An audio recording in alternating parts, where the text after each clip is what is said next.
Hello, and welcome to our first edition of Our Town. Each month, our guest, Mayor Mike Wissman, will talk to us about the issues important to Arlington citizens. This month, we'll discuss all the things that make Arlington great and the obstacles that we face in months to come. Stay tuned, because this is Our Town.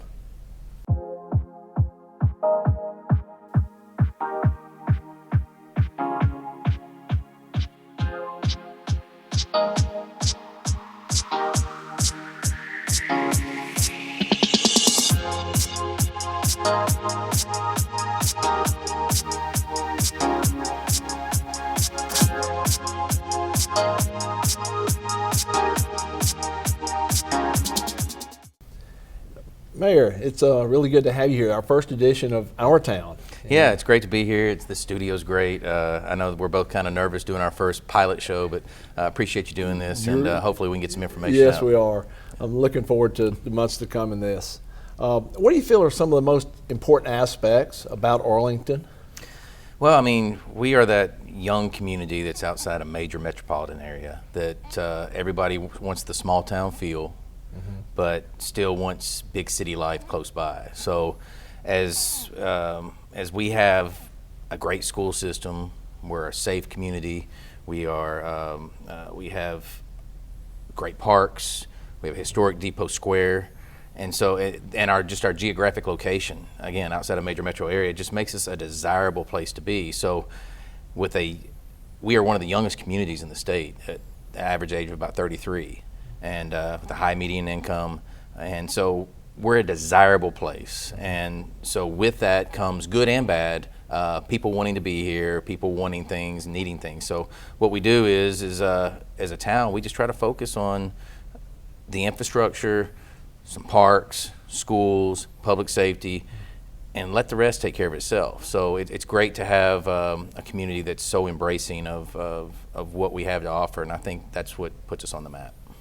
It's really good, because a lot of times I get asked about Arlington and everything that you just described. Absolutely, I tell them about that, and they really get excited. They say, "Man, I really like to live there." And if just kind of going back in history a little bit, growing up in the Bartlett area, looking back at coming out to Arlington when I was in high school, I thought it was 3 hours away, and it felt like there was nothing out there, and it was really just a few hundred people in the town. And to see as the county has evolved and people have moved out, not just out to Arlington but beyond, it's amazing to see what basically a train station town has become. And we're so fortunate to have some historic aspects of it, but also the new aspects. And with I-40 and 385 and two major highways, 70 and 64, we're in a geographic location that is very desirable to a lot of people and businesses. What do you see about some of the problems as we grow? What do you see some of the problems moving forward with the town? Well, with growth comes growing pains, and some of the reasons we just mentioned, that people want to move here because they want the smaller town feel, or they want some amenities but not all. They want some commercial but not all. They want different style homes, whatever. Everybody moves here kind of wanting that, but then they don't want what they left. But when they get here, I tell everybody, you can't get everybody to agree, first and foremost. But two, one of the big challenges is people say they don't want growth, or people don't want anything, but everybody still wants something, in my opinion, from everything that I hear. Even the people that tell me, I don't want growth, I don't want this and that, but then they'll turn around and say, but I do want a hardware store, or I do want, can we just get a Chick-fil-A or a bigger grocery store, or they want, and so, or can we get another park, or can we get a water park or sprinkler park? Everybody wants something little, and then so when you try to multiply that times 13,400 people, there's no way that everybody's going to agree on everything. So I think our board, our staff, our employees, under the circumstances, we do the best we can, and I want to say that most people in town are happy with the majority of everything that goes on. Nobody's going to be 100% happy with everything, but that is the challenge: is how do you handle growth? Again, especially with our geographic location and our top-notch school system. I mean, there's two ways I've kind of said lately that you can deter growth. Your school system can go down the tubes, or the town can buy up all the land and nobody else can buy it. But neither one of those are happening anytime soon. So we have to look it in the face, accept the challenge, make growth as nice as we can for things that come. But we're not going out trying to recruit any type of particular business. Okay. With Mayor Mike Wissman, we'll be back in just a few moments and continue Our Town. If you're happy and you know it, wiggle your ears. Wiggle, wiggle, wiggle, wiggle. If you're happy and you know it, wiggle your ears.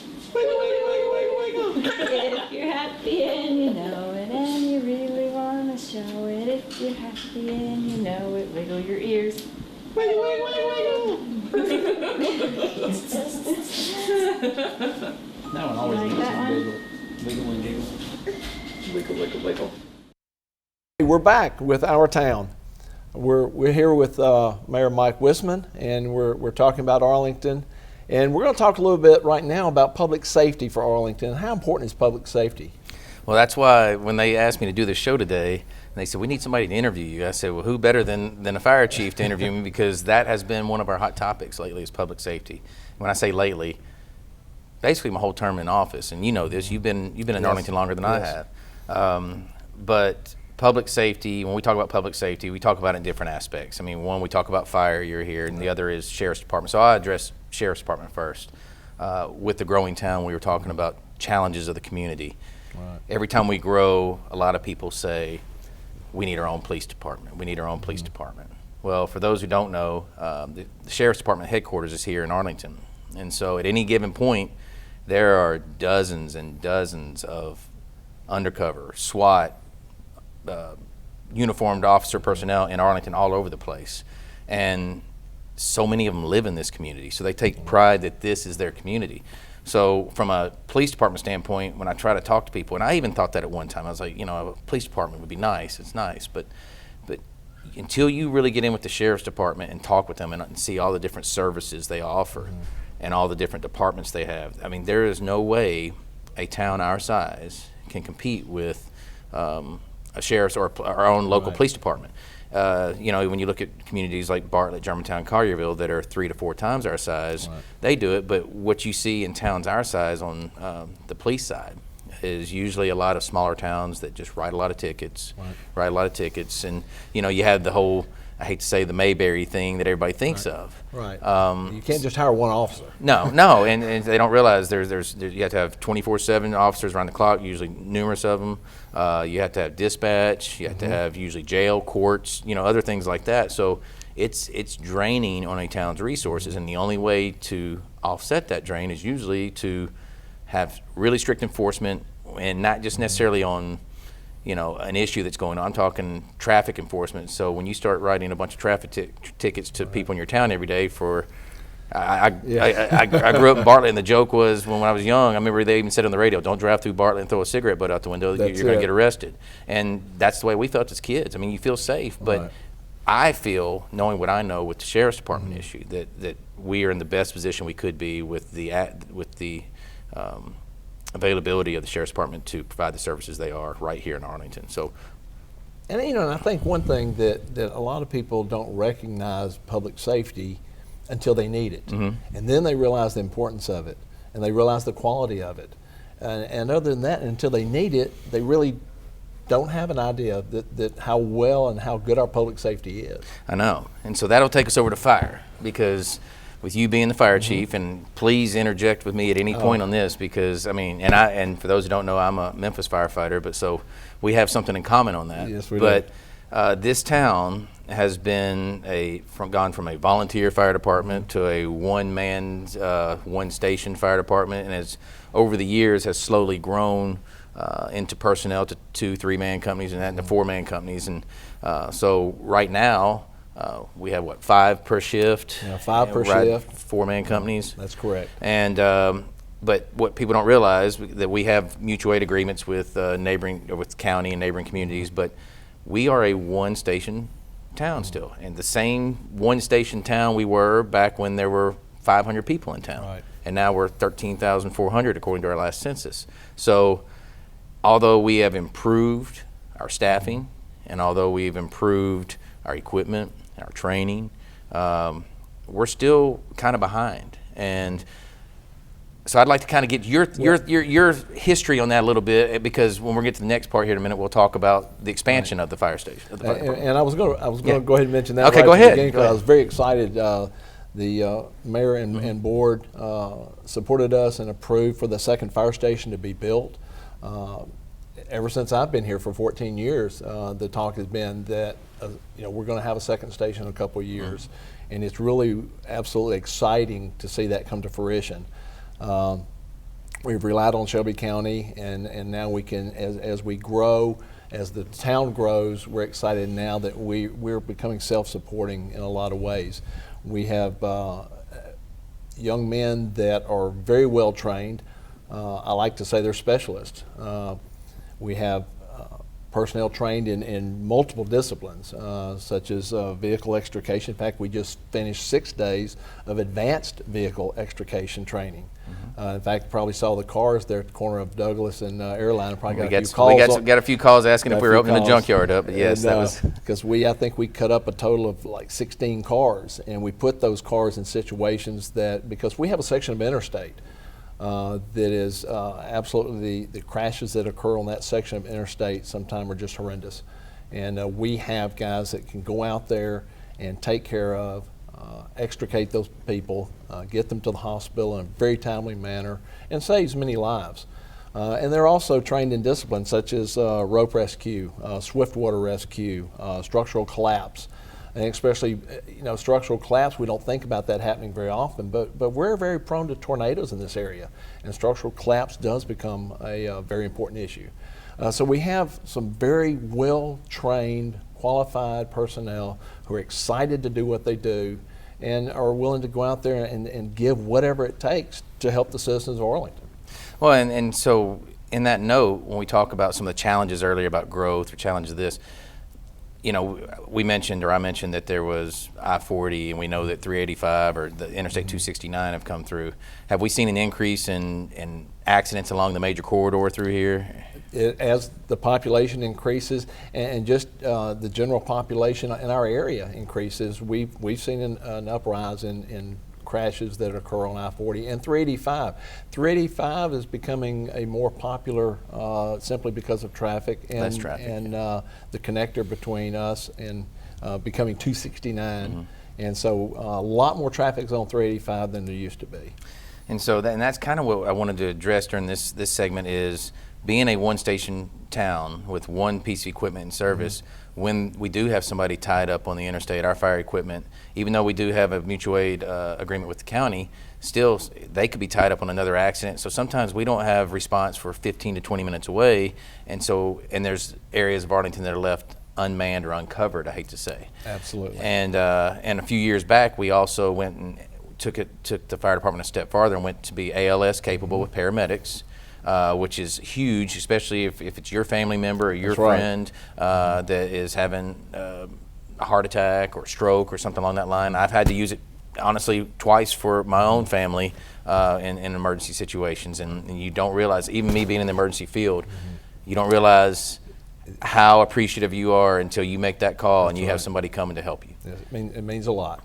So with the need being there for a while, Chief just said that we made a vote the other night. We are working on this 2019-20 budget.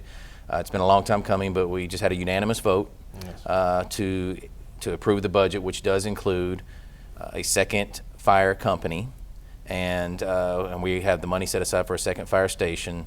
And so will you briefly explain how having a second company will benefit this community? Well, as you spoke earlier, we don't have to rely as much on mutual aid.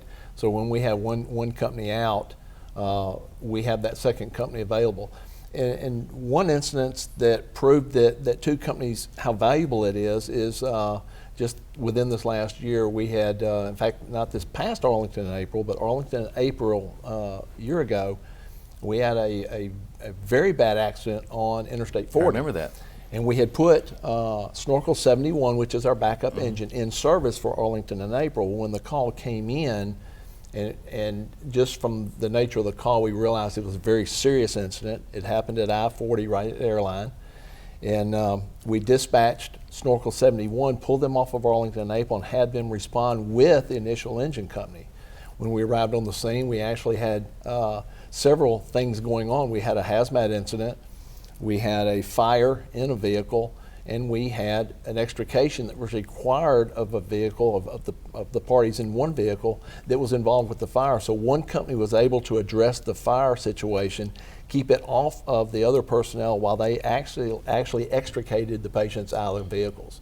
If it had not been for that, I don't know what the outcome would have been, because we'd been waiting several minutes for a second company to get there to help us. So we had all these things. So that showed the importance of having that second company in service. So can your resources be stretched? Absolutely. At any given time, anyone's resources can get beyond their capabilities. But as a general rule, having two companies will benefit the citizens of Arlington tremendously by having a second company available within our city limits. Yeah, it's easy to put a price tag on anything, and you have to live within your means, but it's hard to put a price on public safety when you need it. So sure is. We appreciate that. As we move forward into our town, I'd like to let's change a little bit. Let's talk about Forest Park and Depot Square, and how important is that to our town? How's that contributing to our growth, and what's that doing for our town? Well, I mean, Depot Square, I remember when I first took office, we talked about Depot Square, and it was, everybody's always talked about it, and it's unique and it's different. And of course, we've had some changes down there. You know, there was the old historic gin that, well, I won't say historic, but the old gin that was the picture place for everybody. Yes. And it became a safety issue for the people that own the land, and they couldn't let people go in there, and there were some things like that. So we've seen some changes over the years with the square. Some good, some bad, some emotional, some personal, by different people, you know, because nobody wanted to see that old cotton gin go. Yeah. But again, it was not a useful thing, you know, and they tried to look at ways to preserve it. But what I like what we've done now, in 2012-13, we did a master plan for Depot Square.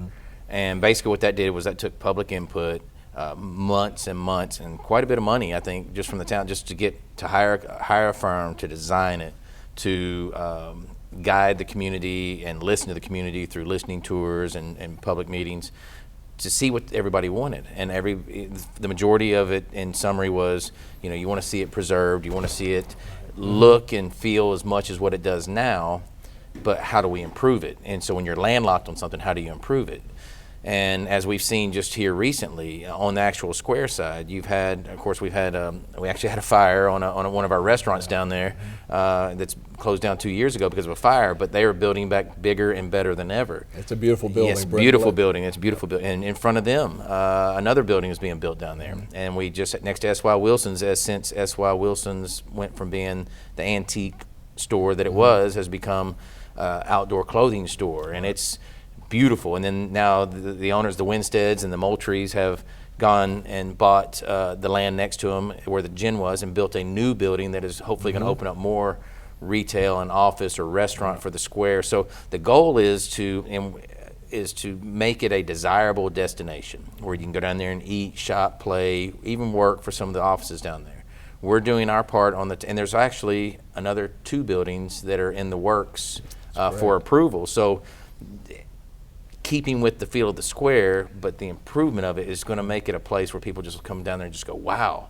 And so that's from the private investment side. So from the public side, to help offset the minds of the private investment side, we said we have to do our part. You know, we have to keep it clean. We have to, you know, update some landscaping. We have some road issues down there that we've been working on for a few years that are about to come to fruition, where we're about to make the road in front of Vinegar Jim's a 2-lane road instead of a 1-lane road, make it more safe. But while we do that, we're going to add some parking. We're going to add some cobblestone walkways that match the rest of the square. And then we go over to Forest Park and Forest Campus, what you asked about. And for those who don't know, Forest Park is the land that's behind Vinegar Jim's. We have roughly 25 acres there. We've been in the works for a soccer complex on the east side for the last couple years through some grant money, and that's people ask sometimes why things go in phases. Well, grant money comes in phases sometimes, and that's the way that we can afford to do some of these projects. But Forest Park is the soccer complex, and it's ready now. We just finished it up this last week. We've got a new pavilion, great restrooms, a little playground out there, soccer fields, parking lights. It's beautiful what they've done. And then so if you go in between Forest Park and Vinegar Gyms area, it's what we're calling Forest Campus. And what we've done as a town is we had to actually take out a loan for some of this, but we're usually a debt-free town for the most part, but sometimes you have to invest in yourselves, like I said. Sure. These business owners that have been investing in the town or investing their money into our square have expected us and asked us and only said that they are doing their investments because that we are going to invest in ourselves. So from a town standpoint, we have, with the master plan, that Depot Square master plan, it has an amphitheater there that we hope to move our music from the square or community plays or weddings or whatever it could be there. A nice little amphitheater, nothing over the top like Snowden Grove or anything like that. You're not going to have, the big Motley Crues or concerts like that coming in, but or Carney B or whoever's, I'm showing my age now. But what I'm saying is you're going to have, something that'll hold more kind of picnic style, have a couple of levels to where people can kind of sit on a wall or two, and then the rest is just kind of throw out some picnic blankets, 700-800 people to maybe, 1,000, 1,200, good size. It'll have restrooms there. It'll be a facility that we can all be proud of. It'll have more parking, lighting, walking trails, which will connect to the square and start connecting back to the subdivisions close by there. So the goal is to make it a more walkable community. And we also have plans in there to also incorporate a farmer's market if we can do it. And that still leaves a couple parcels where we can choose what we want to do later when the money's right or the time's right. If we want to make it more municipal or more buildings like we have in the square, we can sell those off to private if we wanted to, if it makes sense. We just have to kind of, those couple parts aren't set in stone, but we really need to move forward with the campus and complete the park and make this a complete project. And that's where we're almost there. Yeah. I was going to mention Music on the Square because that's going to be starting here soon, and it's the third Saturday night of each month, and it goes through October. And Music on the Square is just a great place for everybody to come. Bring your lawn chairs, your coolers, listen to different bands that the town brings in, and it's really a good family atmosphere on those Saturday nights. Yeah, and it's another one of those things that makes us unique. Yes. Makes the town and the square unique with anywhere from 600 or 700 people, sometimes to 1,000, just to come out and hang with your neighbors, your friends that you maybe don't get a chance to kind of chill out with when you're everybody's busy life nowadays. Yeah. So, all right, so let's talk about school systems. Okay. We have a great school system, and how do you think the school system impacts our growth as far as future growth now and in the future? Well, I think we've seen evidence of the growth. For the quick history of that we were part of Shelby County Schools when Shelby County Schools would build schools or move schools out as growth in the metro area would get tight. And I remember when Arlington was built, I guess in 2004, some people were saying that's not a good place for it. That's too far out. It's kind of what I was talking about earlier, how long it used to feel like to come out here. Yeah. And at that time, Bartlett was the largest school, population-wise in the school in the state, and then it kind of migrated out to Bolton, which is not far from here, is the largest numbers, in a school, and then all of a sudden it did with Arlington. Now, the difference was we were Shelby County Schools at that time, so people were being pulled out of schools and sent over to kind of balance out populations. But what you still saw with that was growth in the community, and so as we move forward with that, then we had the whole school merge and demerge in 2011, 12, 13, and we created our own school system. And I don't think we all realized it was important for us to have our own school system when there was the merge because, when you start thinking of a 150,000 school system, you kind of look nationwide where large school districts are. There's always good schools in there, but the districts as themselves, the scores and stuff aren't. So the opportunity was there. It took a lot of fighting, a lot of legislation, a lot of work. But a lot of people put a lot of effort into this, and when we were able to establish that in 2013 and start our own school system, it was a game changer. It was a game changer not only for Arlington, it was a game changer for all the municipalities because now you have that you have that local pride, even though you had it before. You know, everybody was here was Arlington. I grew up in Bartlett. I was always Bartlett, even though it was Shelby County Schools. But now it just seems to take it to a whole nother level because, you know, when you're in a big school system, your school board representative or something may represent, you know, a third of the county. Now all 5 of your school board members live here in this town, you know, so you see them and you interact with them, and so you feel like you have a say and a piece of what's going on in your child's education. Now, as far as when you look at that system, and we are a small district, like I said, we're 13,400 as a town. We're competing with top districts across the state, Germantown, Collierville, that are both in their 46,000 people each. We're competing with Franklin, Tennessee, you know, that have, you know, the populations are 4, 5, 6 times ours. Maryville, those are your top 5 school districts. Collierville, no particular order, Collierville, Germantown, Franklin, Maryville, and Arlington. And we are a fourth of the size of any of those other districts. Maryville's the smallest of the ones, but still, they're a top district in the state. So when you look at that, that's what drives growth, back with being near a major metro area.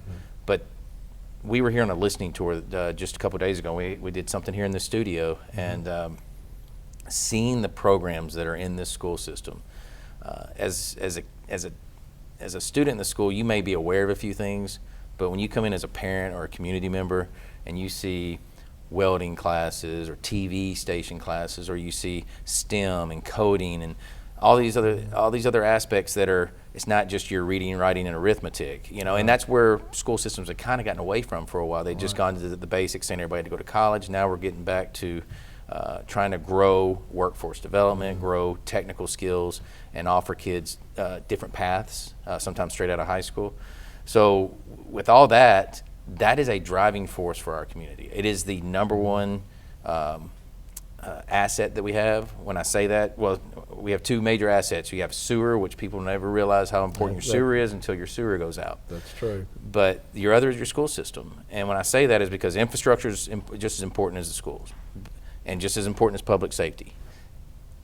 To keep us on track with schools, we have to stay focused in the community. We have to have good working relationships with our school board. We have to trust everybody that the programs that are being put in place are ones that are going to be beneficial to our students, and hopefully that with our community support of it what's going to make us stand out amongst not just here in Shelby County, but other parts of the state.